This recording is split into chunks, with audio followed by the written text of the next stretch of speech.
take Jake, faux show. One professor knows when alley-oop jamming and 10 toes never fold out to win. Them boys were better ran. I need my hands. I just want to ain't no delays. I get it in. Let's go. Street pro, bottom line. Flow, canteen, hot take, Jake, and O. Sports professor, you know.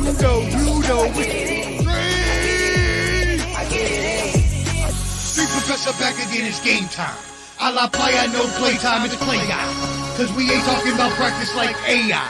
Sports professor spit the best takes out like AI. Artfully intelligent, I can't write mine. Rhyme citing your girl's DMs like Messi after the goal time. That was a triple entendre, did you catch me rambling? Flipping Simone Biles, we the bottom line champion. I need my hands. I just want to ain't no delays. I get it in. Let's go. Street pro, bottom line. Flow, canteen, hot take, Jake, and O. Sports professor, you know.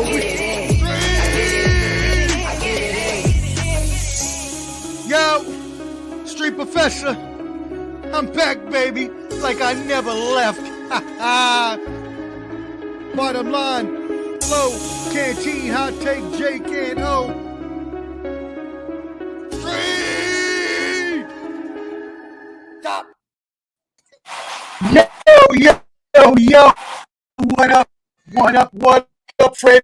You know what it is. The Bottom Line Sports in the building, back at it again with your boys. Look, team was a little confused.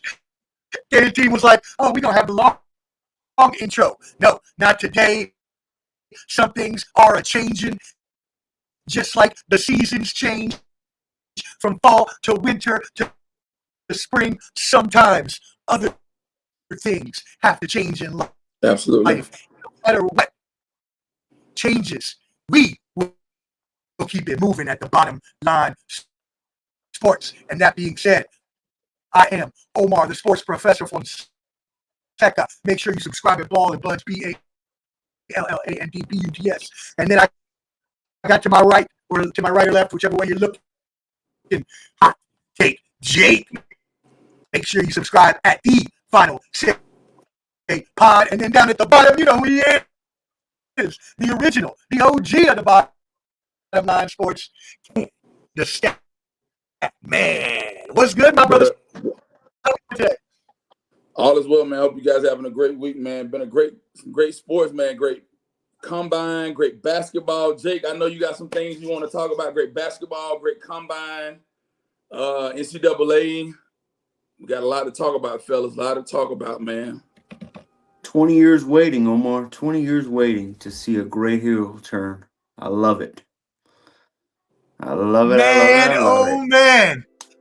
And you know when I'm hosting this show, you are always going to get some great guests brought on the show. Hot Take Jake just did a little tease for you.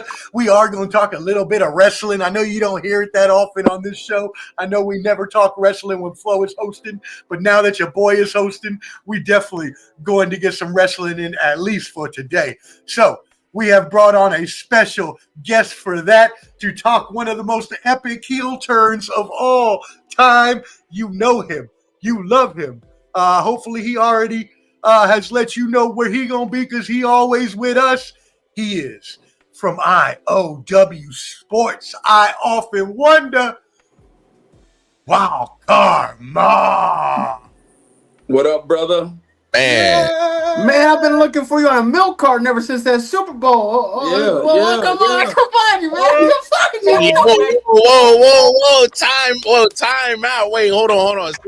See, we was doing good, Jake. See, I was about to come on here and I was gonna be like, you know what, Jake? Got him.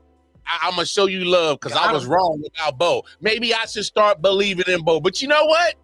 The way that y'all went out in that first round game, you shouldn't even talk about our Super Bowl. You shouldn't even talk. Hey, we had more highlights in the beatdown that we had in our Super Bowl than y'all had that whole wild card game. Y'all like literally y'all had one highlight and that was it. It was thanks for coming.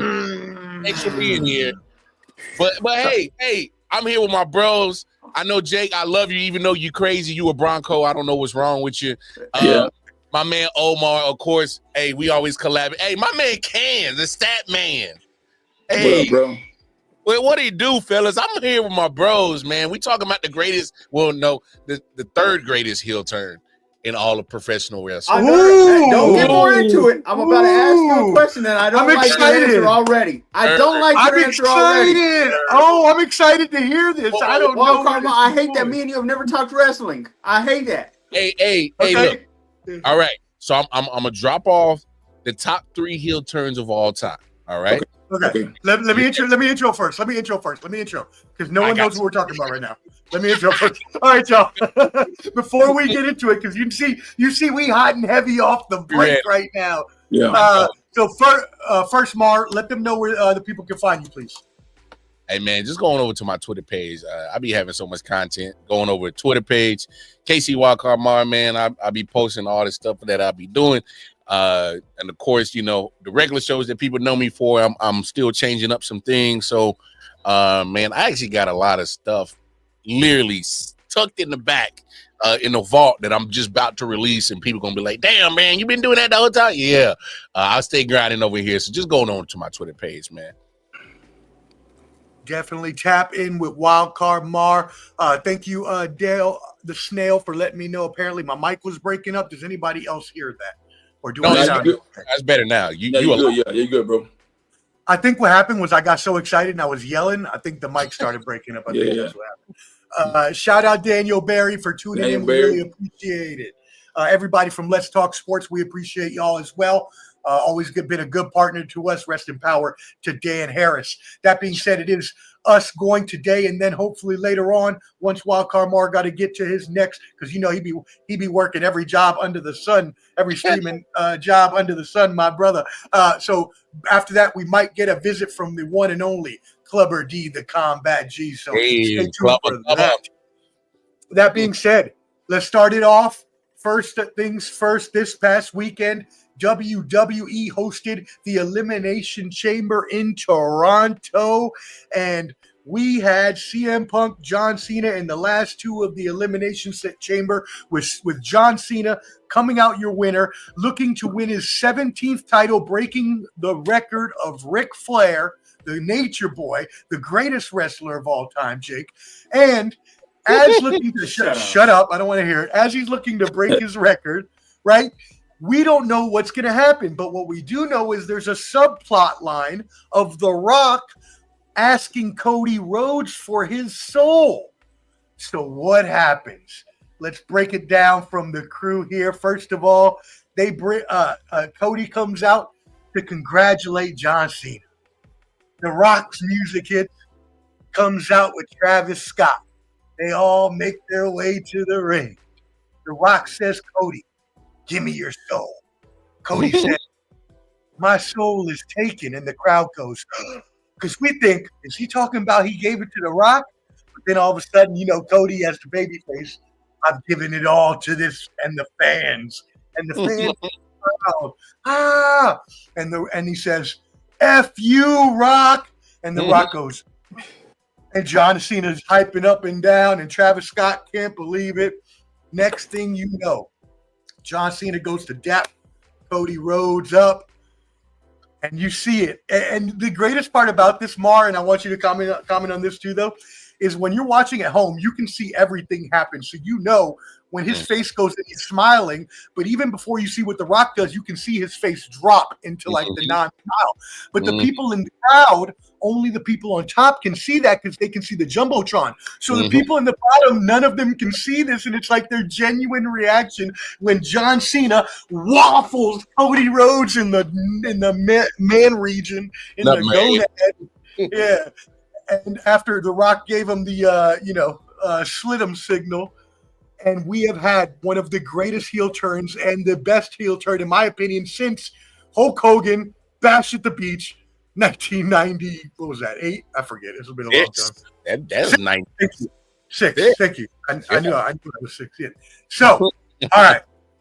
That was the intro. Mar, you being the special guest, break this down for us. Hey, man, it was the heel turn that a lot of wrestling fans been calling forever, and it's crazy that he announces this is his last little 10, 12 months of his wrestling career, and he finally gives us the heel turn. So it's kind of like, oh man, you about to give us the most enjoyable wrestling jug of milk that we're ever about to enjoy, because it has an expiration date on here. So I will say it was dope to see. I never been a big John Cena fan, but the heel turn was very the way that they put it all together. It was well put together. Because here's one thing I can say about Triple H and his regime in WWE: they keep you on your toes. They're unpredictable. As you saw. Soon as you saw that the heel turn, the crazy thing is you saw the heel turn at the end of the show. You forgot about Randy Orton returning, you forgot about Jade Cargill's situation, you forgot about all that, and that's how dope that event was. That was the most dopest thing, that you forgot about all the other dope shit that had happened 3 hours previously, and then look at the unpredictability on Monday. Io Sky wasn't. A lot of people are like, "Ain't no way she's being Rhea." And next thing you know, she's walking out with the championship. So, Triple H has been doing a phenomenal. Him and his regime has been doing a phenomenal job since taking over, and it's keeping us wrestling fans on our toes. You never know what might happen, in which direction it might go. That's what I love about it right now. And if you aren't into wrestling, it's okay, because you can see that the WWE is going to try to find something that you connect with and bring it into their world, like Travis Scott, like the Logan Paul fans, like the Bad Bunny fans, so WWE is they're on fire right now. My only knock is that the PLE was so good that it raised the damn prices of WrestleMania. So now I keep looking at it and I'm like, stop going up, because I want to go. Damn it. It's not going to break my wallet. All right. I already got everything booked to go to Vegas. The only thing I ain't got left is the extra WrestleMania ticket. So stop. Y'all killing me. WWE. But no, great show. Great PLE to have right before WrestleMania, because that's your last PLE. All right. So between now and April 19th and 20th, you got almost a month and a half of storytelling and backstabbing and all kind of stuff that's going to happen. So the road to WrestleMania, if you thought what happened at Elimination Chamber was crazy, buckle up, damn it. It's shit about to get the fan. Shit about to hit. And look, there's one thing, first of all, for the uninitiated, PLE stands for Premium Live Event. Since WWE refuses to call it pay-per-views anymore. That being said, WrestleMania is a little too high. $1,000 nosebleed tickets are a little bit out of my price range right now, but it's also because they announced they're going to New Orleans next year, and I live close by, so I'm going to that one next year. I'm gonna have to skip Vegas this year since I'm already going twice in the fall. Also, John Cena, I don't really care for John Cena either, but people were really, I don't like John Cena. Hot take, Jake, get out of here. But people were really surprised that John Cena would ever turn heel. It's crazy. Hot take, Jake, besides having the worst Mount Rushmores in history in any sports, please tell us what happened at WrestleMania. Yes, J. Doss. Yes, Hot take, Jake is trash before he even talks. That is correct. Hold on. Here's what we got to say. I think it did two things. By the way, I can't wait to hear Mar's ranking before he heads out. Because this, by far, in my opinion, is probably the greatest heel turn of all time. I don't want to hear Hulk Hogan on what Come the hell on. That was because of the Attitude Era. Take away the Attitude Era, and you don't get that. I'm about to give you your rebuttal, and you know what? I'm just for purposes. All right. So Hogan, third man, was the number one heel turn. That's the number one. Oh. Yeah. Gotta be number one. Are you serious? It's the original. It's gotta be. Oh, it's original. All right. Okay. What's the number two? All right. And hold on. Hulk Hogan was John Cena before John Cena was John Cena. Thank you. And he was past his prime, but we'll get into it. And here's number two. When Austin joined McMahon and beat down Rock. All right. That was a bad one. Oh no! What are we doing? I wouldn't put that over this, but I did forget about it. Hold on. Reason why I put both of those over this one is because John Cena's heel turn is a direct birth of both of those heel turns. All right. Very true. It's a direct birth of both of those heel turns. Both of those heel turns are combined to give you your John Cena heel turn that you just saw. If you don't have those two heel turns, you don't even probably have an idea of what you're going to do with that heel turn this past Saturday. So I'm just saying. Clubber D, I was alive. Clubber D, stop that. Hold on. I don't know that you were alive, bro. I love the Attitude Era. That's my favorite era. That's The Rock. Okay, so here. All right, so let's transition to the debate on where this sits. All right, and this is a generational heel turn. All right, and the reason why I say that is because cats like me and Omar, we're a generational older. We saw the heel turn with Hogan. That was astronomical. Imagine putting that into today's society with social media. That would have broke the fucking internet. I promise you. Well, hold on, though. Hold on. And this is where I think that because y'all part of yesteryear, y'all going overboard. By the way, Omar's over there running around saying Bruno San Martino's the greatest. He's a Mount Rushmore. I said he is one of the greatest. I didn't say he was on my Mount Rushmore. Just saying, guys, that you that are not that great. Okay, but Bruno is a foundational piece. He is. Back to the point. I'm just trying to make you understand. Cena changed. This is what's crazy. Cena not only turned this great, he turned The Rock into the greatest heel of all time. Hold on, Clubber. I would say that Hogan turn sparked the Attitude Era. I wouldn't say it was before. I would probably say it. No, I think they definitely coincided. Yeah. That's what happened. Yeah. Okay. Because you're right though. It was right as it happened. Like because. And I know we still have. Hold on, but I know we have to wait. We have to wait how this story ends. It was a big piece of Attitude Era. It was a big piece. Yeah, because then Vince McMahon had to like fight back, right? He had to create his legends, which was Rock, Austin, the DX, all that. But hold on, we have to put in perspective. The NWO's run didn't last so well. It didn't end well. What are we doing here? I mean, NWO I think Triple H and the promise. You just saw Wildcard say, "I love Triple H's man. His regime is crazy." I think his story is going to be even better than what the NWO did. There's a possibility. I think that by the end of it all, now I'm already ahead of the what's it called, thinking about it, because I think Cena is a Mount Rushmore. Stop that, and he's going to break Ric Flair's record. Get out of here with that crap, Omar. He's going to break it. He break a record first. He doesn't deserve it. And when he does, he will legitimately be. I mean, we're already considering him the GOAT. There's a reason why. And I'm a Rock fan, but he is the GOAT. He lasted an entire decade and a half. Don't do that.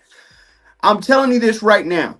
I think we're in for a treat, and I think in the end, I think Hogan, the bad thing that happened with Hogan, in my opinion, is they didn't win. If they would have won the Monday Night Wars and ended it all, and the NWO destroyed Vince McMahon's reputation, I completely agree. But they fell down. They fell under. Hell, man, you had Vince Russo over there. Omar. Turning shit. Omar, and see what Jake is forgetting to tell you is that Hogan and NWO literally took 4 years of punishment and literally dominated the WWE for 4 years straight. All right.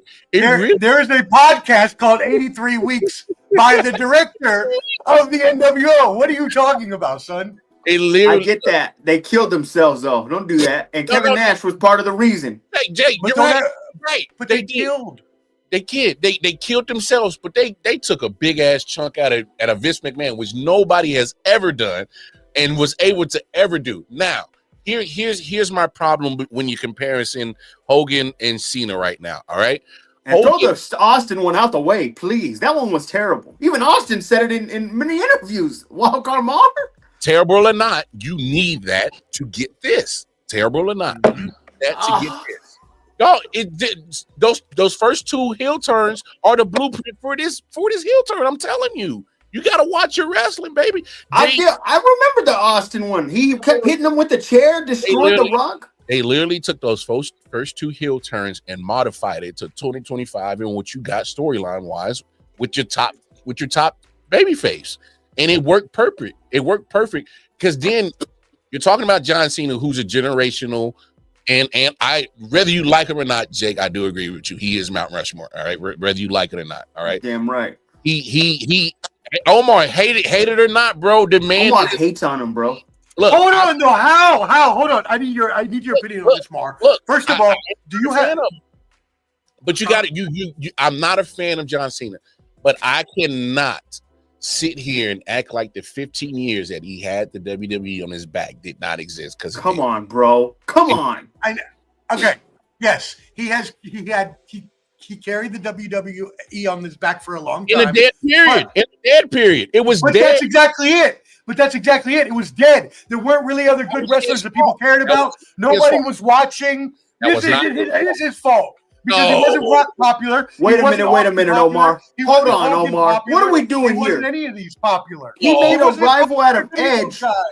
He made a rival out of Edge, who was a tag team during the Attitude Era, and he was able to carry him to become great. No. Oh, we gotta have a separate pod on wrestling on this crap. Omar's talking stupid, man. Omar. Wait, hold on. So you are going to sit up here and act like we did not get Batista. And he's saying it with a straight face. We did not get Batista. We did not get Edge. We didn't get Umaga. We didn't get Kurt Angle. We didn't get I think the 2000s had the better Undertaker. Correct me if I'm wrong. I'm taking 2000s Undertaker over 90s. That is blasphemy. Blasphemy. Almost a blasphemy. I was riding with you, didn't that? Now you went out of pocket. Hey, Omar. Relax. What you riding with you. I was riding with you. Booty juice. Hey, straight. Hey, what's that word saying, Omar? You get motorcycle Undertaker. Straight up booty. Who? You get you get dead the man. old ass Undertaker that couldn't move around. You get dead man Undertaker that scared people. Give me the Undertaker that scared people. Get out of here, Mark. I get a question for you though, because I'm disappointed in you. You mean to tell me you're my age? First of all, we had Hogan, who has automatically got to be on anybody's Mount Rushmore. Is that correct? Take Ric Flair out. You better shut your mouth. Mark. Relax. You can only pick one, Omar. You can only pick one in there. I'm not going to be Flo. I'm not going to tell you to be quiet and kick you off the show. I'm not going to do that. Yeah. Hold on one second. Hold on. Mark, is Hogan on your Mount Rushmore? Well, he has to. I grew up on the son of a bitch. All right. Okay. I think he's a racist piece of shit, but I'm not going to act like the guy was not part of my childhood. All right. I'm not. Hey, we ain't judging nobody's moral character here. We're judging wrestling. Yeah, well, yes. And reason why I say that is because for most wrestling fans, especially of the darker skin tone, we gonna act like, oh, we ain't never liked Hogan. I'm not gonna do that. All right. I grew up on Hogan. Now he's a piece of racist shit. Now, yes, and I think he's pathetic. Yes. But I'm not gonna act like the guy didn't raise me as a kid. Andre the Giant heel turn isn't gonna be brought up. Don't call yourself. Whoa, clubs. We right, ain't that old. We ain't that old. All right. That's WrestleMania 3. That's generational shit. I'm not that old. That WrestleMania 3 moment does need to be taken into context, though. Like before that, and that's fine. But what I'm saying is, when you got situations like this is another moment in wrestling where, generationally, where you've been at in wrestling, you're going to put it up where it belongs. Regardless, whether you're older or younger, this was a monumentous moment in wrestling.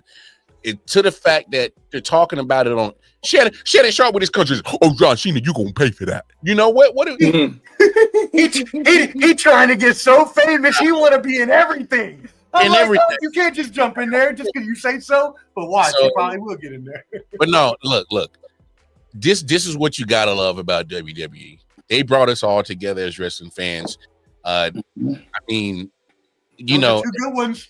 Those are two good ones. Shawn Michael kicking Marty Jannetty through the barbershop window, and then Seth Rollins to Roman Reigns, both shocking heel turns as well. Fact of the matter is, you gotta have the shock and awe moment, and this completely falls under that moment of shock and awe.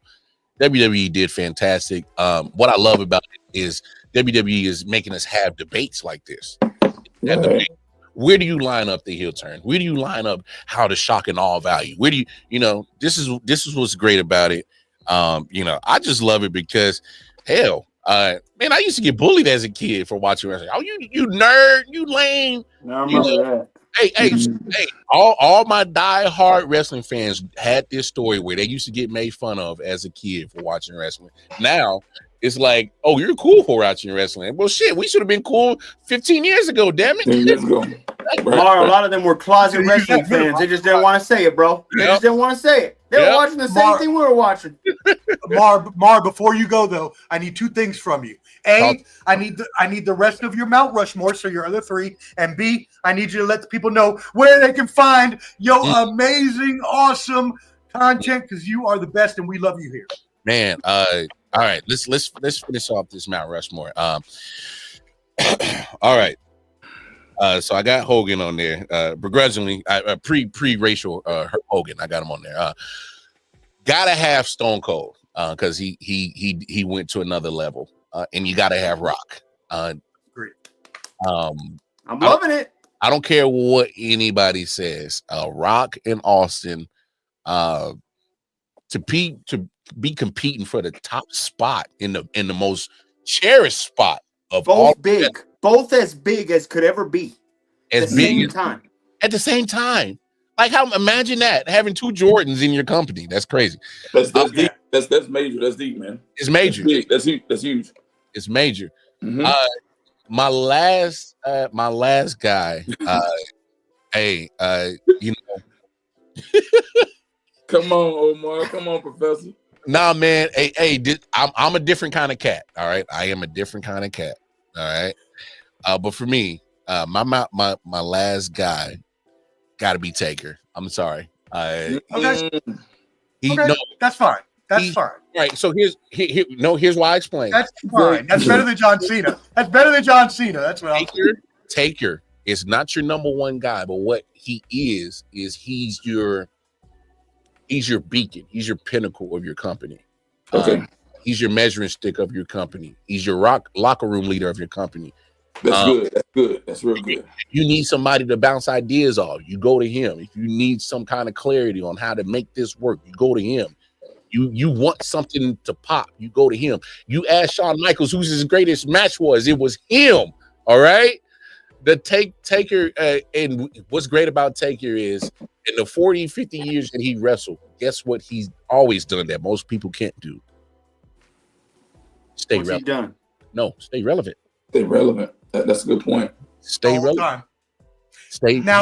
Taker's been relevant the whole time. Taker's been relevant. Shane Peacher says you not having Ric Flair on your Mount Rushmore is a WWE bias. What do you say to that? I mean, here's my thing about Flair. Yeah, we could talk about 17 championships, but you've been a 17 loser too. Mm-hmm. But I mean, the same thing with John Cena. What does that mean? That's fine. Hey, so if we're gonna have that conversation, Flair and Cena are damn near one in the same boat. Hey, Flair could actually wrestle. What? Yo, get this guy.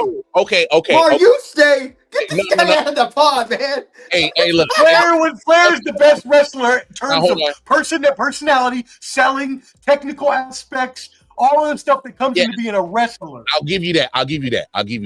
Now, one thing I hate when people say John Cena and Roman Reigns can't wrestle, because if you look, they can get at it. I gotta go, and we're gonna have to finish this conversation. You're damn right. Because you, Sir Omar, just said some crazy shit right there. All right, I am not. But see what Clubber D said. I am not the biggest John Cena fan, but the motherfucker can get busy in the ring. All right, look, fellas, it's been real. Peace, bro. Thanks for coming, brother. I absolutely love my brothers here at Bottom Line Sports, Ballin' Buds. Hey, I love y'all. We gonna have this conversation again because we're gonna have to. Because Jake, even though more times than not you be saying some crazy shit, I'm rocking with some of your takes on the wrestling tip. So we got to talk more wrestling. All right. Absolutely, brother. Definitely. Hey, fellas, I love y'all, man. We'll get peace, up, bro. All right, man. Yeah, peace. Brother. Thank you so much. Hey, as always, we appreciate Wildcard Mar blessing the stream. Make sure you tap in with them on Twitter or X at KC Wildcard Mar. But also, please subscribe to either his YouTube channel, which is the same thing, Wildcard Mar, or you can also find him at IOW Sports Network. Shout out to our boys Detroit, Mel, and the rest of the crew, Nick and MJ. Hope you're doing well, brother. Blessings up. All right, that being said, what an amazing conversation that was about wrestling. I know most of you out there may not care about wrestling, but that was an awesome conversation from a lot of wrestling fans. Canteen, sorry we weren't able to get you in there too much, but I agree with you, Shane Peacher. Ric Flair is in my Mount Rushmore. It's Flair, Hogan, Rock, and Austin is my top 4. And then from there, you can look at The Undertaker, Cena, Bret Hart, Sting, Bruno Sammartino, Andre the Giant, Bob Backlund, all these other great wrestlers. So anyways, Canteen, what did you think about that conversation? I know you didn't get to jump in too much.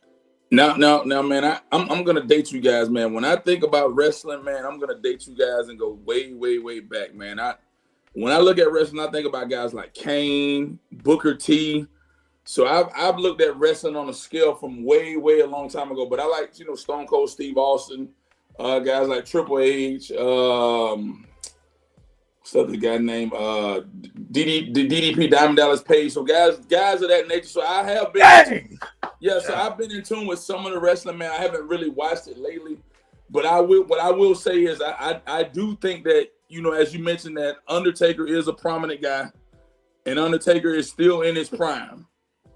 I will say that, and he is still. I wouldn't say he's in his prime still, but you mean he's still relevant, is what you mean? It's relevant. Yeah. Right. Yeah. He's obviously not in his prime because he's not wrestling, but he's staying relevant on the scene, is what he's relevant on the scene with his acts and with his antics. I'll say that. Yeah. Okay. Yeah. All right. Awesome. Well, just to get some comments here that we missed, Peach, I did not want to exclude you. I wanted to get this in at the end when people could actually see this, but my buddy Peach did predict this the day before it happened. He has receipts that he has shown, so he actually predicted the John Cena heel turn before anyone else saw it coming. Great job. Shane Peacher, my brother. Also, we got Alan Perales. Thank you for tuning in, bro. We miss you. If you want to come on, jump on with us, man. He says Cena took a chance on and made guys like Edge and CM Punk and made them mainstream. Punk himself has given Cena the credit in the past. Now, this is the thing with that, Alan. Man. No, this is the thing with that. I don't think Edge and CM Punk are great wrestlers. I don't. I don't find anything appealing about Edge whatsoever. CM Punk may have a little bit of an attitude, and at least he was a little bit of a better wrestler at ROH. But other than that, which is Ring of Honor for everybody. But other than that, no, they're not that great either, and they don't belong anywhere close to the Mount Rushmore. And stop laughing. No one cares what you do. If it's Shea Peach, if it's pro wrestling Mount Rushmore, that is not only in ring, Vince is on it for sure. Yes, if you're all talking about other people not in ring, you could add Vince McMahon to that for sure. But now with the allegations, we got to be careful about what we say about him. Although the word on the street is he's actually creating his own wrestling promotion. He's securing TV partners now and assembling a roster of wrestlers.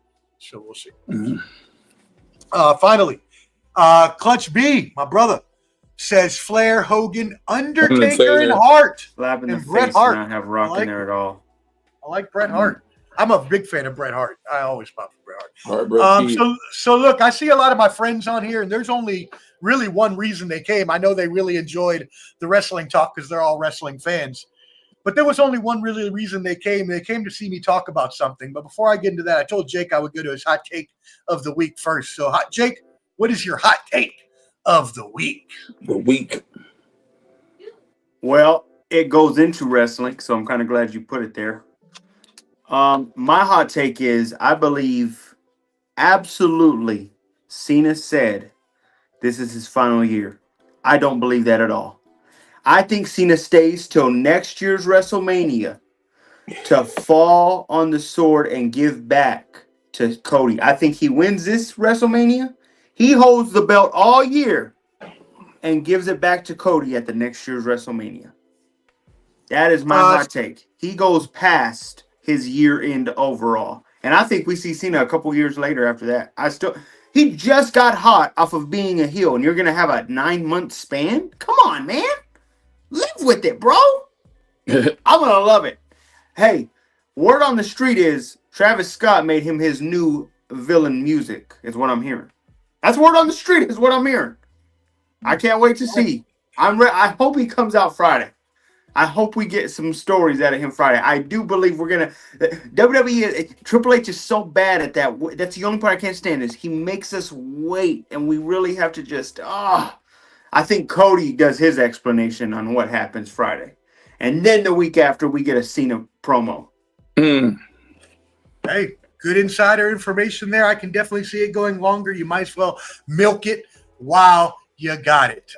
And then we'll talk about more wrestling later. We don't want to bore everyone here, but we'll talk about some more later in another show. That being said, before I move into my mixed bag, I actually have my own hot take of the week. Let's get in some comments before we get to that. Derek Club says CM Punk couldn't beat Lex Luger. Yes, G. Cleasy, he could not.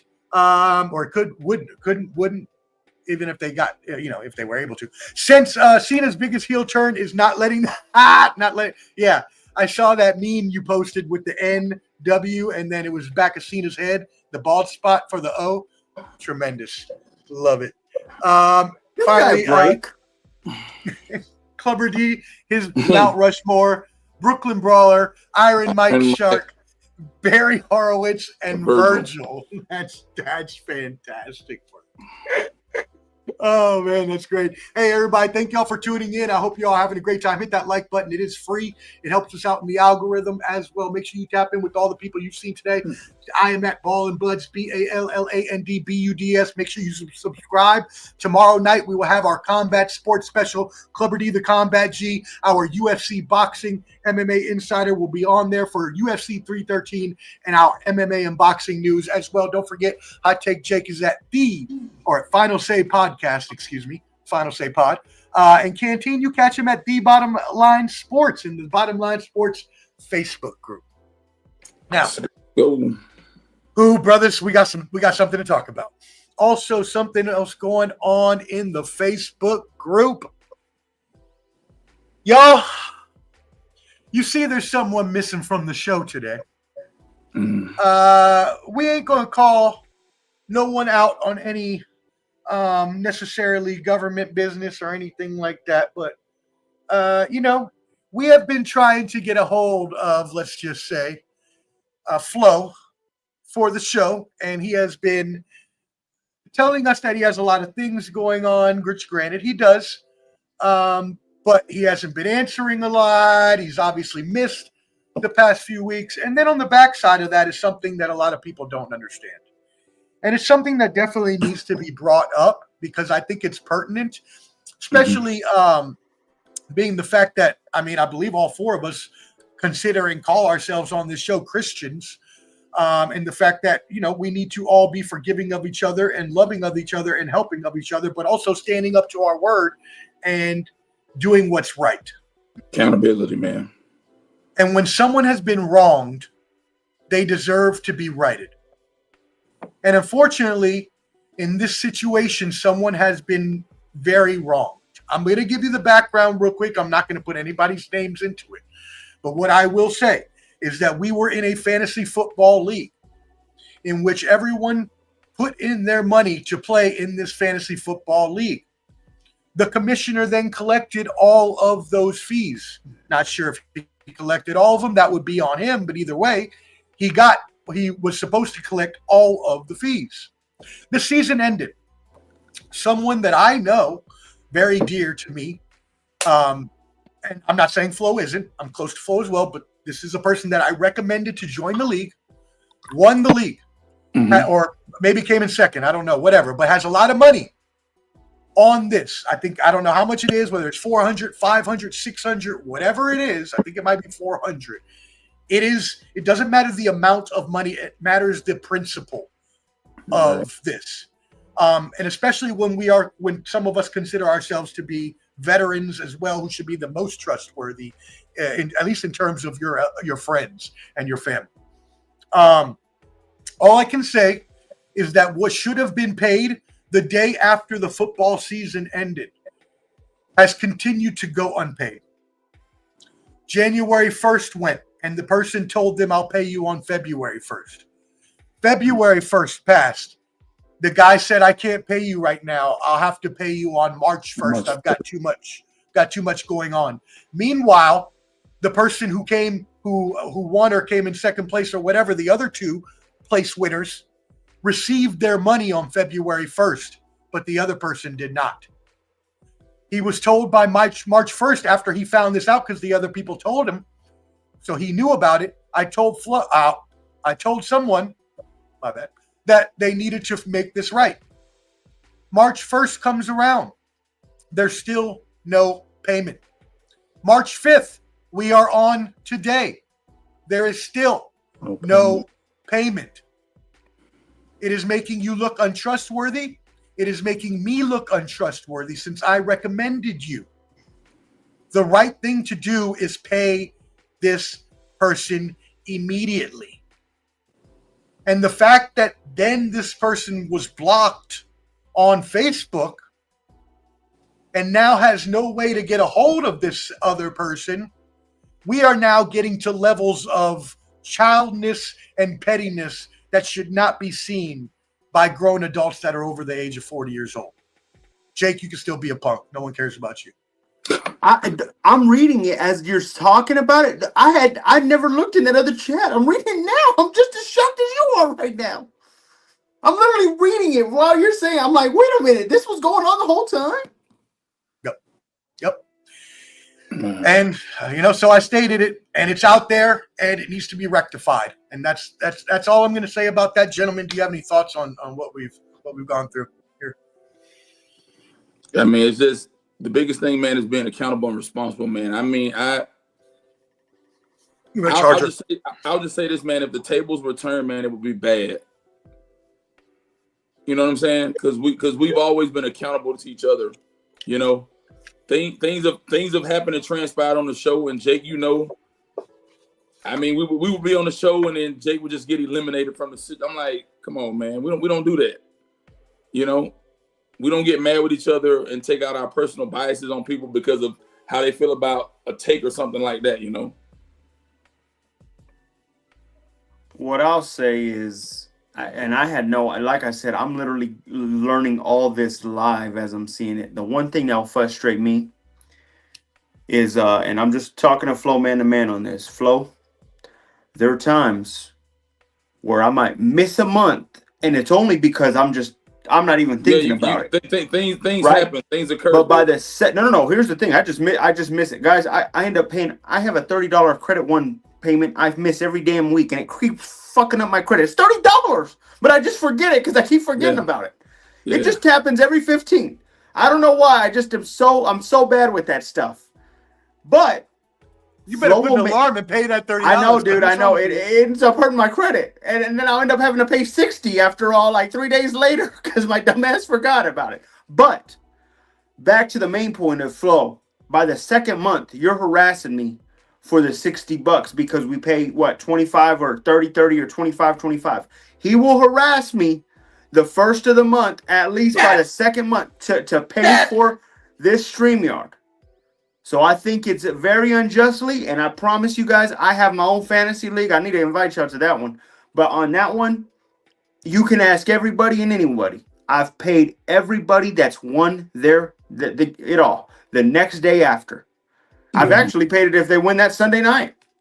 You got to be trustworthy on that stuff, man. You lose a lot of loyalty, a lot of trust with that whenever you do something even like when Omar had his blind league, and Omar knows, like, I said, hey, Omar, I'm going to send you the money. I send him the money. We pick blind.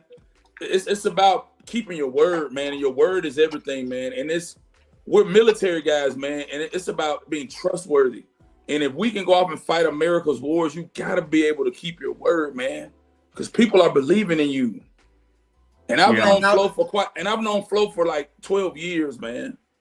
And I know Flo is a person of faith, but man, your faith becomes in question when you do things like this. And I'm not trying to blackball him. I love him as a friend, but you got to do what's right, man. You got to do that, man. You got to. I cannot believe that. That is crazy.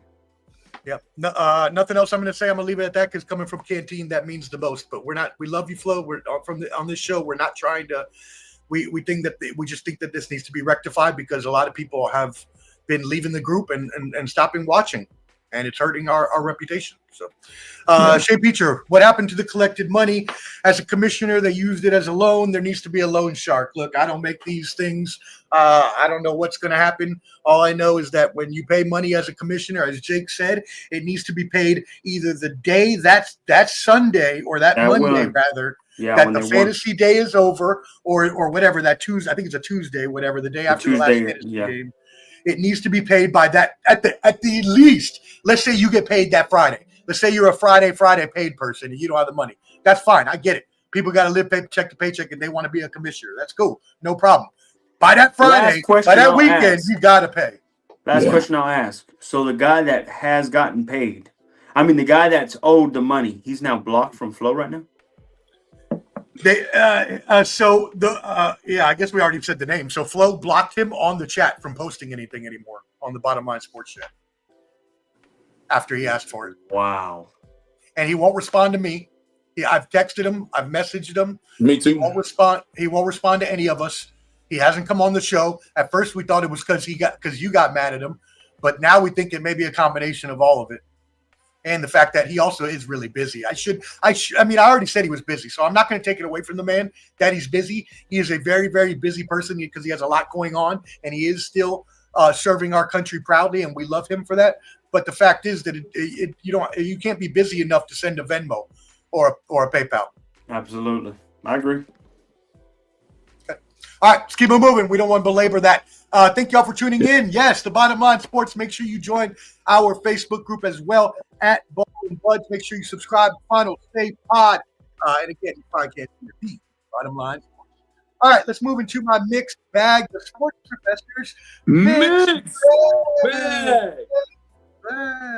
I'm doing without the echo and stuff. I don't care that much, and my sound card ain't hooked up, so we just going with it.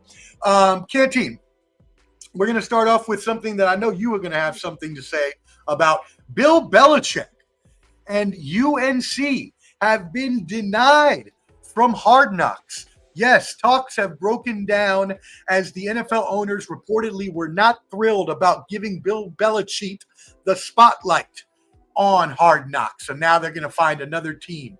Let's start with you, Canteen. How do you feel about this? I think for a guy like Belichick, I don't even think he should even be concerned about Hard Knocks. I think he should be focused on recruiting, bringing the best athletes to the Tar Heels. Focused on, he has a solid coaching staff. Recruit, bring in the best athletes. Show the ACC what you're able to do. I think it's going to be a challenge. It's going to be a curveball for him to actually get into a college position and really thrive and grow, because it's not the NFL. In the NFL, he had a lot of pull, and with him and Brady, he could, dog Brady out and curse Brady out, and he had a lot of things that he could do with Robert Kraft and with the Patriot organization. I think with the chancellor with North Carolina, it's going to be a challenge for his first year. But if he has the propensity, Professor and Jake, to muster up at least 8 or 9 games, get him to a bowl, or if he can do better than that, kudos to him. But don't worry about the Hard Knocks crowd. That's water under the bridge.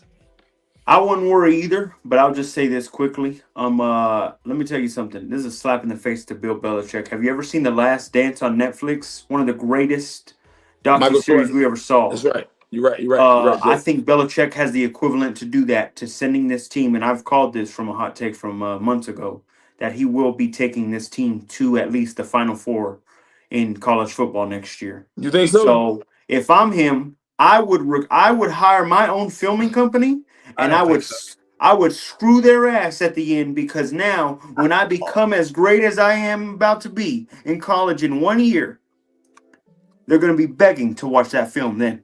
They're going to be begging for it. So if I'm Bill, I hire my own filming company and I get it done myself. Screw y'all, Hard Knocks. Been sending us shit this whole time. That's an amazing idea, honestly, because you're completely right. With the amount of money that they can make from that, Bill Belichick should just invest in that on his own. I don't agree with you that they're going to make the college football playoffs. Anybody in the chat, let us know. Do you think Bill will make? Go ahead. Hey, first, I didn't mean to cut your legs from under you, man. No, you good, bro. You good, man. Let me pull back. Now, Jake, I need you to give me the top 4 teams So you got UNC and give me the other three, so I can kind of Texas, Ohio State, UNC, and I'm gonna go Georgia. No, I'm not adding Georgia that next year. I'll probably add another. I'll finally say Oregon makes it. Okay. Oregon, UNC, Texas, Ohio State. Be ready. It's gonna be a good one. Ooh. Wait, so Texas, Ohio State. Who were the other two? I'm sorry, I missed it. UNC and Oregon. And Oregon. And Oregon. Okay, I can see three of those. I'm not seeing UNC at all. UNC is not making. I don't know why you have so much faith in Bill Belichick when he's never coached college before. I don't understand where you're What getting did The this Rock faith do to you? Get out of here, man. You're gonna hate. You hate on him. You hate on him, Omar. I've noticed this about you, guys. You have a hate on that ruined your Raiders dynasty or that so-called Bill Belichick. You stop hating on him. He did his thing. All right. Well, we call him Bill Belichick for a reason. He's still a cheater. So moving on. Texas A&M beat top-ranked Auburn this weekend in men's basketball. As we're getting no, what do you think about that, Canteen? Tell us. Man, I love Bruce Pearl. I love his coaching ability. I love what Auburn brings to the table. I think this is a wake-up call. I think Auburn will go back to the drawing board when it comes to the SEC tournament. I think they're fine, man. I think they're fine. Jake? I don't worry about the season. Remember, we still got, what's coming up. We're in March, baby. It's time. Madness. March Madness is only what, a week, 2 week, week and a half away. It's right there. It's right there. So no need to worry. Mere bag of shells. Get it going. I can't wait. Mere bag of shells. All right, cool. Keeping it moving. George Mason University. Shout out to the university that is 15 minutes from where I grew up. Their baseball team broke the NCAA record with a 23-run inning, doing it with 0 home runs. Jake, what do you feel about that? Look, man, do you think it was an aberration or do you think this was luck? I mean, you got to have a little of both of it. No one scores 23 runs in an inning, but it's still a pretty cool accomplishment. It is. I believe if I'm the pitcher, how many times did they switch the pitcher out within that? Did they even switch one out? That's a good question. I don't know, but that's a good question. Because if I'm anybody in that pitching staff, I'm looking at myself in the mirror and I'm considering job changes, seeing that damn thing happen to myself. That's all I'm saying. That was embarrassing to watch. That's hilarious. Canteen, what do you think? I'm going to caveat on what Jake said. Aberration or was it legit? I mean, what was it? And then the whole pitching rotation and it is what it is, and it is what it is, and it was what occurred. Yeah, no, 23-run inning, like you said. Sometimes it's going to take some luck, but you're also going to have to string together a lot of hits. Right. Moving on to baseball, NHL update on the all-star goal or all-time goal scoring record. We had our NFL insider on Shane Peter here earlier. So this is his favorite player. NHL's Capitals' Alexander Ovechkin is now 11 goals short of the great one, Wayne Gretzky, to overtake him in the all-time goals record with 895. There are 20 games left in the season thereabouts, so he has to get a goal every other 2-game average. Canteen, what do you think about Alexander Ovechkin breaking the record of Wayne Gretzky possibly this year? Now, I don't know much about hockey, so I'm just gonna I'll say this. It'll be a great accomplishment. We've already established this, Omar. It will not do to put yourself next to Wayne's already an accomplishment. Now we know you ain't nowhere near that boy, but I will say this: congrats on what was due. Not many people have done that, and it shows his longevity. This man's literally historic with that. I'm proud of him on that. Now, let me ask you something, Professor. Is Gretzky coaching now, or he has no dealings with the NHL? No, he's a broadcaster for TNT. TNT, okay, got it. Yep, they have a great broadcast show. He's a broadcaster now, so he does a really good job. And he's still the greatest player ever because points and assists count, not just points. But yes, Alex Ovechkin is one of the greatest goal scorers ever. All right, moving on. One last piece of, or two more pieces of news here, or no, one more. 2 more. All right. We'll see if we get Clubber Dion later. We'll ask him about this. Huge news today. TKO Holdings, the parent company of WWE and UFC, has completed a multi-year agreement with Saudi Arabia's General Entertainment Authority and Turkey Al Sheikh to start a new boxing promotion. This is some of the biggest news we are going to hear all year long when it comes to combat sports, probably the biggest news of the whole year. Can't believe it. Now they're going to have Dana White, Turkey Al Sheikh, and WWE President Nick Khan all working together on getting the best boxers to fight each other. Finally, Jake, how do you feel about this? I think they're doing everything they can to monopolize this brand. Yep. They've got the best storytelling out of the WWE. You got the best heavy hitters in the UFC, and now you're adding boxing. Let me tell you something. There's nowhere else. They're trying to control the weekends of sports for you. That's exactly what they're trying to do. Yep. And they're going to control it well. I can't wait. What's up, brother? Canteen? Yeah. Jake made a good point. They're trying to control everything, put everything in perspective, lock everything down, put everything in order. And as Jake said, I mean, you know, football's on Sunday. You got your baseball, basketball, and all that stuff on Saturdays and Sundays. But what do we mostly know? The Saturday night sports, UFC, and all those different things like that. Yep. Saturday night live and yeah, stuff. I mean, we're seeing what happens because, I mean, like you said, UFC is usually on Saturdays, but they have boxing all over the world, Friday, Saturday, Sunday. So this isn't something that couldn't just be added into the mix. Turkey Al Sheikh has already been working, obviously, on boxing, making boxing better, making the matches he wants to make. He just put out a pay-per-view for $29.99, which hasn't been done in decades. So I think, I hope, at least from the bottom of my heart, that this will be something really good for boxing and that it won't be ruined because some people are worried that bringing the hand of Dana White in may saturate it, ruin it, things like that. So we'll have to get Clubber D on and see what he says about that for sure. Yeah. All right, cool. Let's keep it moving. Last part of the sports professor. What happened? Oh, what happened? Hold on. I'm on my document. I can't see anything. Oh, Flo has joined us. Look at him.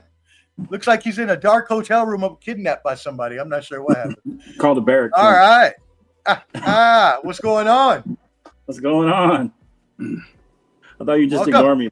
You're looking at a document. No, I got my professor's mailbag on my Google Doc, so I read it from there. I got you. What up? What up? What up? What up, brother? How's it going? Good. Trying to Where get ready. Now? I'm in a temporary barracks room for a little while. Before we ship off into undisclosed location at undisclosed time. Sure. Yeah, we don't want to give any of our intel away. So you know how that goes. Oh yeah. What's up, fellas? What's all good, bro? What's up? We'll all talk when we finish up, man. To kind of just grease the skids, bro. Make sure everything's good. If you don't got to rehash anything, we can just keep going.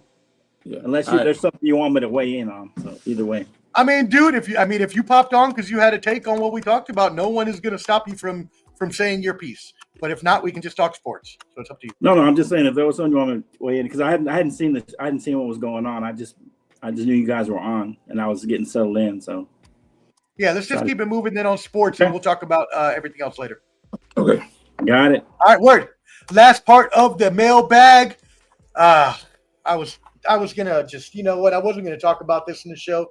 Really didn't want to, but some guy, some bum. I think his name is LeBum James, maybe. May have scored some sort of 50,000 points or so. Jake, what you gonna say, Jake? Say something, Jake. I don't know. Say something, Jake, do you know anything about this, Jake? We're watching history, guys. The greatest of all time right there. Who knows? The greatest of all time. We're watching it live. How beautiful was it? Especially on a 3-ball. Beautiful right in there. Guys, what else can you say, man? I think he's practically erase the whole GOAT debate. I think it's over. I think it's been done now.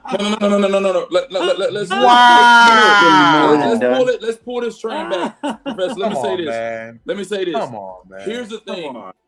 Luka was a great addition. I think Luka came to them, and he's a great addition. He's lost the weight. He's became a great substance to the Lakers. They're in second place. They're doing great.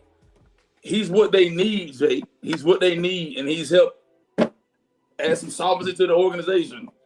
That's what you got to say. Am I right? What was that you were holding up, Flo? What was that you were holding up? I missed that.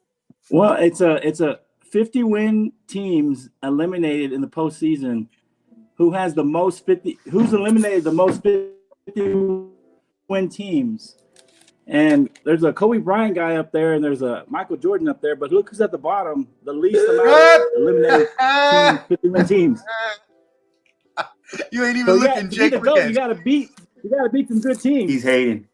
Of course, that's good. That's like having the most missed jump shots because you've been there so long. Don't do that.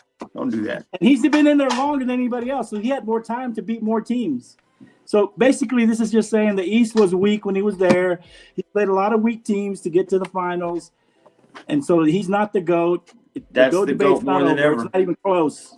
He's only beat 12 50-win teams in the postseason. But here's what I'll say about this whole GOAT thing. He made 10 finals. Guys, because he's beating weak teams. But what I think what we fail to realize about this whole GOAT thing is that him and Jordan, Kobe, all these guys played in different eras. And what we got to understand is that they played in different eras with different players with different styles of basketball. These guys today are shooting. They're playing beyond the arc. They're not driving in the paint. They're not playing basketball how Michael easy. No contact. Right. How your Scottie Pippens, how your Dennis Rodman, little to no contact. Ewings, they're not playing that type of style of basketball of today.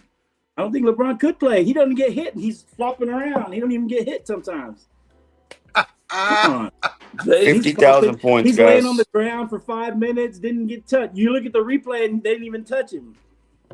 No, I mean the 50,000. The 50,000 isn't as impressive when you look at the other person that we just talked about, Alex Ovechkin, who has scored a lot of goals because he's been in for 20 years. It's a longevity thing is why he scored so much. Yes, you have to be great as well during that time to be able to score that much. Granted, I'm not taking anything away from him, but he's not Michael Jordan. And if Michael Jordan would have played this long, Michael Jordan would have had 70,000 points. So we don't want to talk about no damn LeBron James. Exactly. And there's a lot of talk out there starting to get kind of loud about PEDs. Starting to get pretty loud about PEDs. Allegations, everybody. Nothing from the Bottom Line Sports. Allegations. Plenty of allegations out there. Yeah, okay. I haven't heard about that one, so I'll leave that up to you. I'm not getting canceled. All right, that was the Sports Professors Mixed. Hey, Tony. Bag. All right. Tony LaSavant talked about it. Oh, did he? Yeah. Okay. Well, Flo, then if you want to Flo, do you want to jump back in the saddle? We're just doing whatever, NFL, NBA, whatever you want to do from here. No, you go. You guys go. I'm kind of just trying to get settled in. If you got topics, I'll tap in. Hey, okay. Well, then, Omar, here's one topic I want to hit right here, man. You know, they had a combine. I'll take this one. Hold on. You're talking combine, right? Yes. I got something. Let's finish NBA first. NBA first. All right, go ahead. Yeah. All right. Do you have any other NBA topics? What have y'all talked about so far?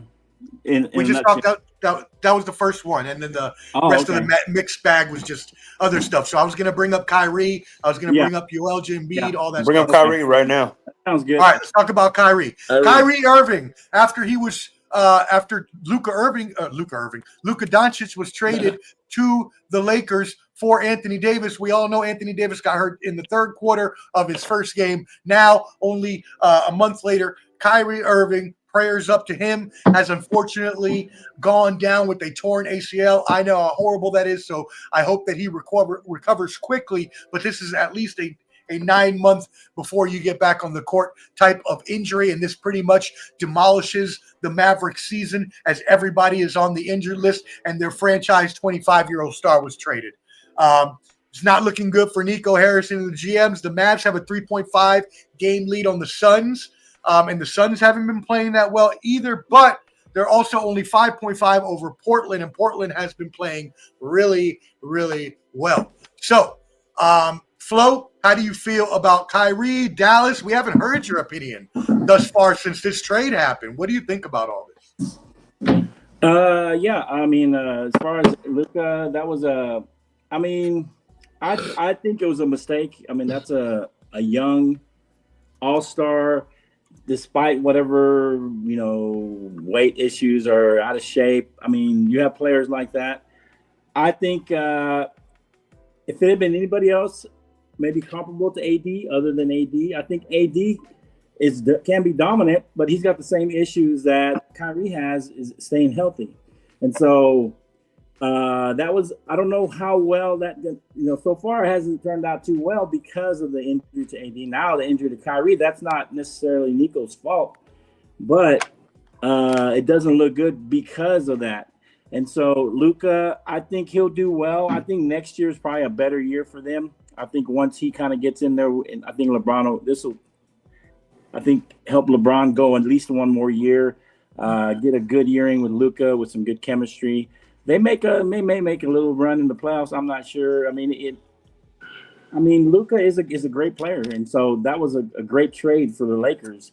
The Lakers won that trade, as far as I'm concerned.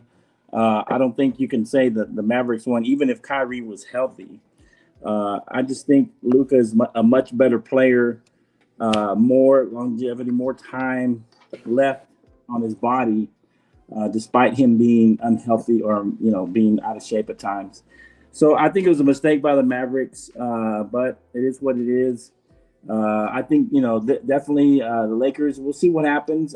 They don't have a lot of size now. They don't have anything in the interior defense, and so that's going to be a problem in the playoffs. Right now, it's okay because you're playing different teams. You're playing all kinds of teams, maybe not even playoff teams. But in the playoffs, you're going to need some bodies, some big bodies who can defend in the middle, who can clog up the middle, who can not let people just drive. And so that's going to be the issue with them in the playoffs. So we'll see what happens. But it's a shame for Kyrie. I mean, he was playing really well up to that point. He went and finished off the free throws. I think that was it was just a sad moment to see him go off like that. Hopefully he recovers. We'll see what happens. He's just had a lot of bad luck in the NBA.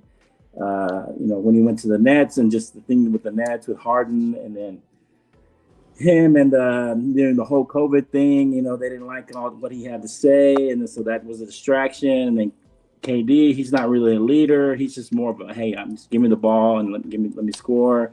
And that never worked out. It's just been, just a lot of bad luck for Kyrie, with injuries and different situations. But I feel bad for him. Yeah. Yeah. I mean, yeah, I definitely do too. No matter what he did, I know he screwed over my team, but I know how ACL feels, and that sucks. So, yeah. Jake? Look, man, boo-hoo. Sorry about you, buddy. But here's the thing. The Mavs aren't doing anything. Let's wait till one of these guys get hurt.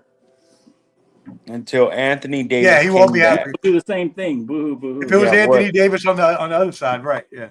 Yeah, get out of here. Like I said, LeBron knows how to take care of himself, and he's training Luka to take care of himself as well. As I saw, it's the end of an era. I think the Mavs are now shot. I think that Kyrie cannot come back the same. I think this is already too many injuries. I'll say this. I think more than ever the Lakers won the trade, and I said it last week. I'll say it again. I would not be surprised if I see 2 more championships coming into La La Land in the next 3 years. So shout out to them, what they did. What you think, Canty? No, man. For me, man, like I said, the Lakers won, and as I stated earlier, man, I think that Luka getting there to the Lakers. Luka's gotten in pretty decent shape. I mean, LeBron is a great leader. LeBron is taking this guy under his wing. He's putting up great numbers. I mean, the Lakers are putting up great numbers. The Lakers have done well. The Lakers are succeeding at all levels. It's unfortunate because Anthony Davis going to the Dallas Mavericks, he hadn't succeeded like he should. Kyrie Irving hurt, and so that puts those guys into a funky situation. And right now the Mavericks are in 10, so the Mavericks I think they would be in that play-in game at this point of the season if they're the number 10 team, because the Clippers are 9 and Mavericks are at number 10. So that's a weird dynamic for somebody to be in at this point in the season. So man, like I said, I think the Lakers are on a high right now. They are on a high. They've turned their season around. But man, don't sleep on the Nuggets, and definitely do not sleep on the Thunder. Shai Gilgeous-Alexander. I completely agree with you at this point. I believe that the top contenders are the Celtics, Cavaliers in the East, the Thunder, Nuggets. In the West, you could obviously throw all the other teams that are up there: Houston, Lakers, Grizzlies, so on and so forth. But those would be my top two in each conference. I do think at this point, and we might as well go around the horn with this because I got mine right now. I was thinking about it earlier today. I believe it will be Boston and Oklahoma City in the finals, although I would like to see Boston versus Denver. Flo, what do you think about that? Who's your early pick right now? For the finals? Yeah.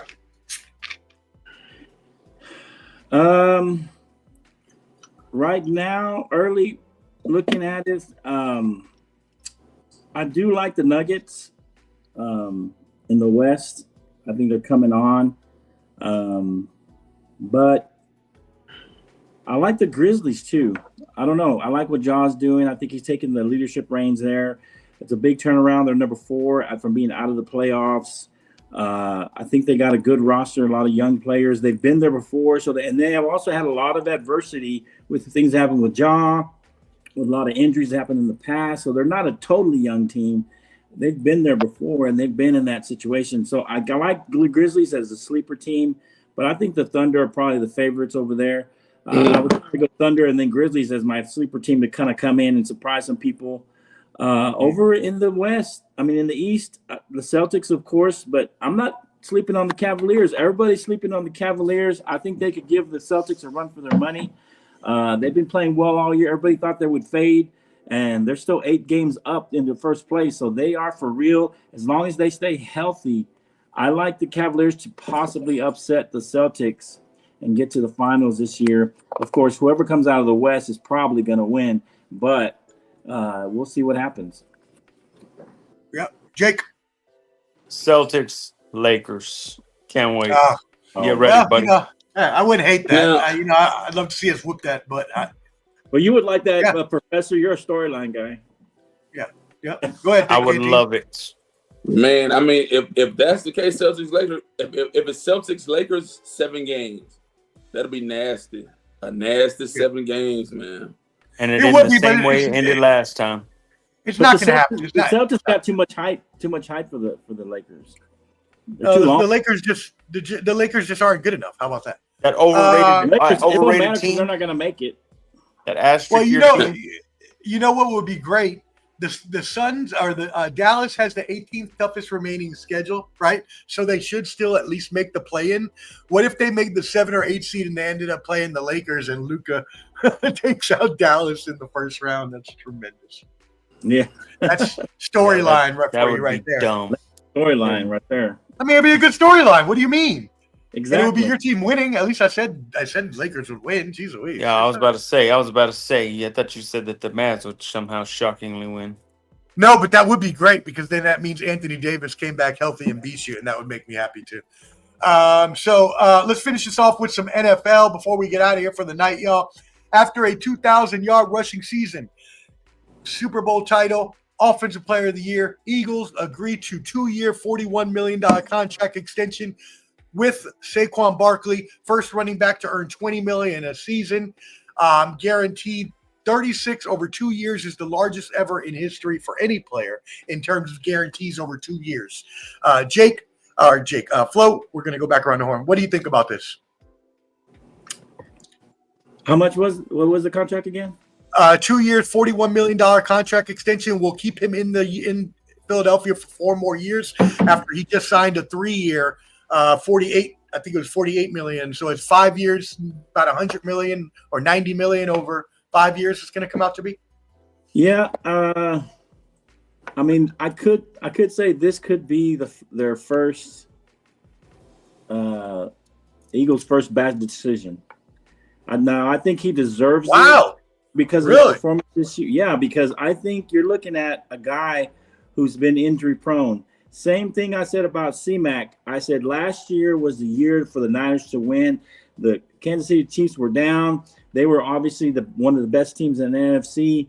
C-Mac was healthy. Everybody was healthy, relatively healthy. And that was the year for the 49ers to win. And, of course, this was the year, and they accomplished it, the Eagles to win. They were relatively healthy. No one was really injured. Had a couple of people get dinged up, but nothing serious. And so Saquon was healthy almost all the year. He had a great year. This is his first time getting 2,000. I don't see him getting 2,000 again. I think he's on his way down at some point. I mean, he's 28 years old. This is around the time most running backs. I don't think he's an exceptional runner. He hasn't been exceptional most of his career. He's either been injured or pretty good. He hasn't been. He's been pretty good though. He's been pretty, but he hasn't been the best running back like he was this year. I think this is an exceptional year. I don't think he can repeat this year again, simply because I think he'll get injured. I think either he'll get injured seriously and be out, or he'll just get dinged up all year long. I just think this is one of those things where his history tells the story. He has not been this kind of running back. This is the first time he's been on an O-line like this, so that helps as well. But how is that O-line going to be next year? Are they going to be healthy all year? Are they going to be able to keep everybody? And so that's another thing. This was probably the best O-line in the NFL.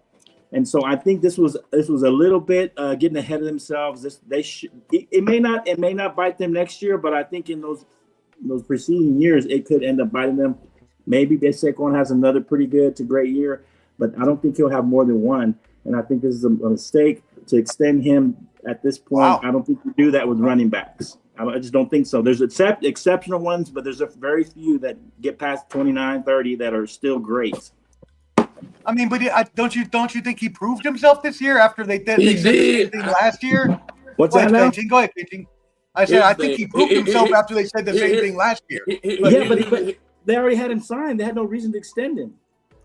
Man, here's the thing, man. The guy showed up, showed out. He gave him something. The guy proved this was a Jerry Jones move. The other organization he was with, they blackballed him. They didn't want him. They signed a quarterback. They signed a quarterback in Daniel Jones, and then he went to a team, won a Super Bowl, put up immaculate numbers, had a phenomenal year. But he's not doing that again, Ken. You think he's putting up 2,000 next year? Flo, I'm not saying that. I'm just saying he's putting up 2,000 again. Here's what I'm saying. Give a person their flowers. Give them their due diligence. Flowers. I don't care, but to get him an extension when they already had him signed, I don't think that's a good idea. Make him play out next year. Make him play out next year. If he has another great year, maybe you give him an extension and make your decision then. But you don't do it now. This is a Super Bowl hangover type of thing. You're doing it because of the success he had last year, and they won the Super Bowl. I think you hold out. I will give it to him. He's a 28-year-old running back. He's going to be 29 next year. That's the same. That's the same thing. If you look at the Bengals, why do the Bengals keep trying to franchise tag a guy like T. Higgins? Why? And T. Higgins is good. Because he's great. But they don't have a choice. They either tag him or they lose him. If they're not going to resign him, they got to tag him and try to sign him to a long deal. Exactly. They already have Saquon signed. You guys, I don't know. They don't need to extend. I agree. For having a great season, but it's a mistake. I mean, it's still a mistake. I hear that argument, and I can see that argument about already having him signed, so not needing to go further and sign him. But teams do this all the time, especially when you give them value, especially in a good year, like when you win the Super Bowl and you're their best player. Maybe even a little bonus or something. Jake, what did you say anything about this, Jake? Go ahead, Jake. Yeah, it was master class. I think this is what you do as a class organization when your guy just gave you. Without Saquon, this team doesn't go there. They're not. I also want to say this. I don't like the comparison of C-Mac and Saquon. Here's why.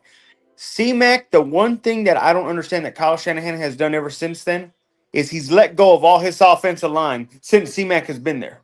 His right tackle went to Denver. His center went to another team. He's lost all his players in every way. The Eagles somehow do the opposite. They, in fact, get themselves better at O-line. Right. I think their O-line will carry it. I don't think you need another 2,000-yard season. But from I think you can Saquon. get just as much production from another running back. What you need for production from a running back. They had another running back. Guess what happened? They got their asses blown out to the Chiefs 2 years ago because of that. Because they extended him. They're going to lose some of those offensive linemen. They're going to lose players on defense because they extended Saquon. They're going to lose some players.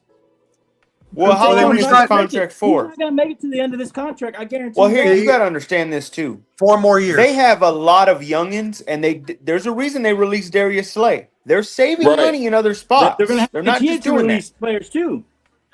But also they have young rookie contracts. I remember you were laughing at their corners for being rookies last season. Cooper DeJean has turned into an elite corner already. Yeah, but I mean, you couldn't project that. No one could project that. I'm just telling you, they now see that, and now they can let go of a Darius Slay and save money that way. Okay, but we'll see. It's 1 year. All I know is the Eagles, in a span of 8 years, have built themselves into 2 different teams and won 2 Super Bowls. You got to give them that. They've been to 3 Super Bowls in 8 years. Well, 3 in 8 years, yeah, but they didn't win 2. You said last, and they've won 2 out of 3. Yeah, but that first one, that was kind of fluky. That first one. Oh, stop! What the heck? It was kind of fluky. They scored 41 points. I'm just saying the first one. Let's winning with we're definitely gonna. That doesn't happen. We're definitely gonna have to talk next week about quarterbacks and where we predict that they, some of these leftover quarterbacks. You didn't talk about Saquon, Professor. What do you think? Oh, I know. I said. I mean, I think that again. I see your point that if you already have him signed for 2 years, you don't necessarily need to sign him at this point. You could have even waited another year just to see that there was no regression. But at the same point, I believe that, people deserve to be rewarded for the value that they bring to your franchise. And he really was the key cog that helped them to win that Super Bowl. Without him, they don't win that Super Bowl. And I think that's worth a lot in value. And they're hoping that they can still. That's a Jerry Jones move. It might be, but at least you're risking it on the best running back last year. Yeah, I wish the Raiders would have done that. He was good throughout his career. C-Mac had been good all his career, even though he had injuries. He was always had great seasons. Right. I'm just saying. I wish the Raiders would have done that with Josh Jacobs. That's all I'm saying. That's true. Jets released Devontae Adams. Last story for the night. Adams. Obviously saving nearly $30 million. This is after releasing Aaron Rodgers. The Jets are trying to cut a lot of money, starting over with Aaron Glenn. Anyone have any thoughts on Devontae Adams and even Aaron Rodgers? Here's the thing, Professor, man, before we get up out of here, man. Devontae Adams needs to be in a place where he can grow and thrive. I think it was a complete failure by sending him there to be with Aaron Rodgers. It just didn't work. Man, send him back to Green Bay. Green Bay is a great fit with Jordan Love. Send him back to where it first started at for him. In my opinion. Jake, why can we not see your face? What is going on? It keeps dropping. I have my stand, but it keeps dropping. Look, Devontae has one more run. I would say one more 1 year run in him.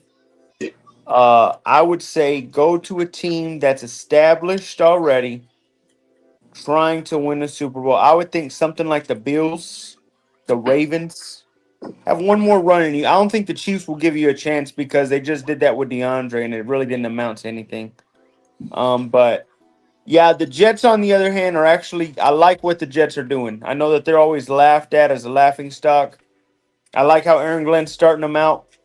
Hey, let's go ahead and empty out all the money we got so we can have a fresh start. Very wise. I think that they know they're probably going to have a bad season this season. But starting soon, they're going to rebuild well. I think Aaron Glenn will be good. As for Devontae, like I said, go to a veteran team, Rams, something like that. And don't ask for a high price, man. This is your last chance for a bowl if you want one. So if I'm Devontae, I do that. Okay. Well, I think it was successful. I mean, I know Canteen is saying it was successful, but they played well and on the offensive side. The defense really let them down towards the end of the year is what happened. And part of that is because you let go of the head coach, who's a defensive coach. I think that Devontae and I think even Aaron Rodgers, the second half of the last 8 games was playing really well. They were playing a lot better than they were at the beginning of the season. And so I think this was successful in the fact that they brought him in and he was able to give a kind of a jolt to the offense. They were in most of those games going into in the last second half of the season, even though they lost them except for the Buffalo game. But yeah, I think the offense looked a lot better. And I think that it was successful in that they played well together. So I'm assuming he'll go wherever Aaron Rodgers goes. I mean, this is the end of their career. I don't think Devontae wants to go to another quarterback. I assume they'll plan this out somehow. Wherever Aaron Rodgers ends up, that's where Devontae's going to end up, and they come run it back with a team who's maybe a quarterback away, and they add a veteran receiver, and that's what I think happens at this point. They team up for the last year or two of both of their careers. Maybe Devontae signs a 2-year deal and maybe adds another year. Or maybe Aaron Rodgers, if it's the right team, maybe he plays 2 more years. But I think that's what they do. They team up and they make this, run it back as a tandem and try to make a run at the playoffs. I don't know what team. And they go to the Raiders. You think that's gonna happen? I thought it was Devontae, A-Rod, let's go. And then that way you're on Pat McAfee's. I can listen about my Raiders every week. It'll make me happy. Hey, you know what? It may not happen because they want a veteran. They want a veteran quarterback with Pete Carroll. So there's nothing we can do. I do say get Aaron Rodgers or Russell Wilson, and then pick up Quinn Ewers in the draft in the 3rd round as a potential. You like Quinn That's Ewers? what I say. If they pick him in the 3rd round, yeah, I'm not worried about a 3rd round pick. Okay. But we'll talk about that more next week. We got to go to the back room and talk about some Bottom Line Sports future stuff. So we will holler at you. Thank y'all for tuning in. Make sure you join the Bottom Line Sports Facebook group as well. Subscribe at Ball and Buds, BALLANDBUDS, Clubber D, the Combat G, and yours truly, Sports Professor, tomorrow for UFC 313 and boxing. Also check out Hot Take Jake and the Final Say podcast. And then also, you know where you can find that OG Stan the Cat Man. The Stat Man. Wow, excuse me. You can find him at the Bottom Line Sports, Facebook and YouTube. Yes. Did Hot Take give his hottest take of the day or the week? He did. What was it? I didn't get to hear it. It was wrestling related. Wrestling. Oh, okay. Yeah, he said John Cena was going to go an extra 6 months, basically. So it wasn't the hottest of takes, but it was a good take. Okay. And we appreciate it. All right, y'all. Thank y'all. We appreciate y'all. Be safe out there, and we will see y'all next week. 5,000.